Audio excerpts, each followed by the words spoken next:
Sebuah pipa bensin Pertamina di Pelumpang Koja, Jakarta Utara terbakar pada malam hari ini. Dari informasi yang telah diperoleh, kebakaran terjadi sekitar jam 8 malam waktu Indonesia Barat.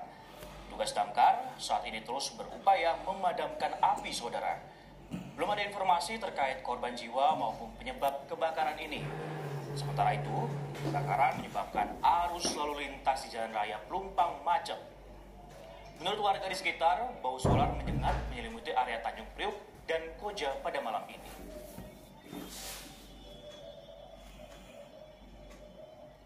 Akibat kebakaran, warga di sekitar lokasi panik dan berlarian menjauh dari lokasi, saudara.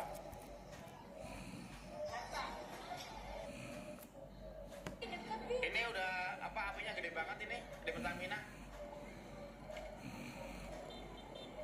Kebakaran di kawasan Pelumpang ini setidaknya sudah terjadi ada 2 kali dalam kurun waktu beberapa waktu terakhir. Mulai dari Mei 2017 yang terakhir, di mana depo Pertamina Pelumpang ini kebakaran di kawasan ataupun juga di lokasi tangki artia di dekat pabrik Pertamina Lubrikan, saudara. Dan penyebabnya terjadi kebakaran ini karena adanya rumput kering, dan beruntung kondisi ini juga tidak merembet ke pipa dan tangki dan bisa dipadamkan dalam waktu sejam. Dan pada 2019 lalu, atau maksud kami dari 2009 lalu juga sempat terjadi kebakaran di mana 24 tangki di depo Pelumpang juga terbakar dan api baru bisa dipadamkan pada keesokan harinya. Dan kebakaran terjadi karena saat mengisi tangki sempat terdengar letusan.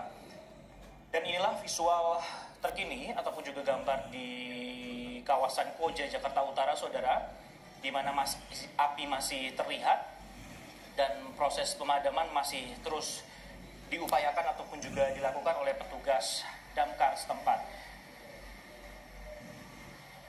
Petugas operator damkar Jakarta Utara juga membenarkan adanya informasi kebakaran di depo Pertamina Pelumpang ini, di mana masih menunggu ataupun juga proses pendinginan ataupun juga pemadaman masih terus dilakukan. Dan informasi yang diperoleh, kebakaran ini terjadi sekitar pukul 20:11 waktu Indonesia Barat.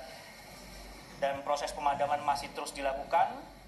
Tentunya untuk penyebab pasti kebakaran yang terjadi di depo Pertamina Pelumpang Jakarta Utara ini masih terus diselidiki.